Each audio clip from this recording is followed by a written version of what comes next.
ஏன் உன்னை தியேட்டர்ல இருந்து வெளில அனுப்புனாங்க? எனக்கு டிக்கெட் ஃப்ரீன்னு ஒரே நாள்ல 3வது தடவை படம் பார்க்க வந்தேன், புடிச்சு வெளியே தள்ளிட்டாங்க. சரி, இப்போ என்ன பண்ண போறீங்க? நீதி வேண்டும்ன்று இந்த தியேட்டர் முன்னாடி உட்கார்ந்து மறியல் பண்ண போறேன். தங்கம், உன்னுடைய ஹீரோ யாருப்பா? வேற யாரு? என் அப்பா தான். அவர் வேலை முடிச்சிட்டு வந்து என்ன கொஞ்சும் போது அவரோட அன்பு தான் ஹீரோ. என்ன பண்ணுது? சொத்து நிறைய இருந்து என்ன பிரயோஜனம் டாக்டர்? கிட்னில கல் இருக்கே.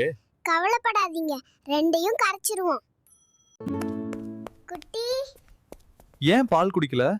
தண்ணியில பால் கொஞ்சம் கம்மியா இருந்துச்சு, அதான். நீங்கள் எப்போதும் ஓடுகிறீர்கள், நடக்கிறீர்கள். இப்போது நீங்கள் சோகமாக உட்கார்ந்திருக்கிறீர்கள். நான் ஒரு சோகமான மனநிலையில் இருக்கிறேன். என்ன தங்கம் கோயிலுக்கு வந்து யோசிச்சிட்டு இருக்க? கஷ்டமா இருக்குன்னு கோயிலுக்கு வந்தேன். ஆனா இங்க 100 ரூபாய் கொடுத்தாதான் சாமி பார்க்க முடியும்னு சொல்றாங்க. அதான் சாமியே எவ்வளவு கஷ்டத்துல இருக்குன்னு யோசிச்சுக்கிட்டு இருக்கேன். இல்ல தங்கமே, எங்க போறீங்க? இந்த போனை யார் கண்டுபிடிச்சாங்கன்னு கண்டுபிடிக்க போறேன். எங்க இவ்ளோ வேகமா கிளம்பிட்டீங்க? அப்பா கிட்ட பைக்ல கூட்டிட்டு போ சொன்னேன். செப்பல் போட்டு வான்னு சொல்லிட்டு எஸ்கேப் ஆகிட்டாரு. தங்கம், ஏன் ஓடி வரீங்க? தூக்கத்துல லெக் பீஸ் நினைச்சு தம்பி காலை கடிச்சிட்டேன்.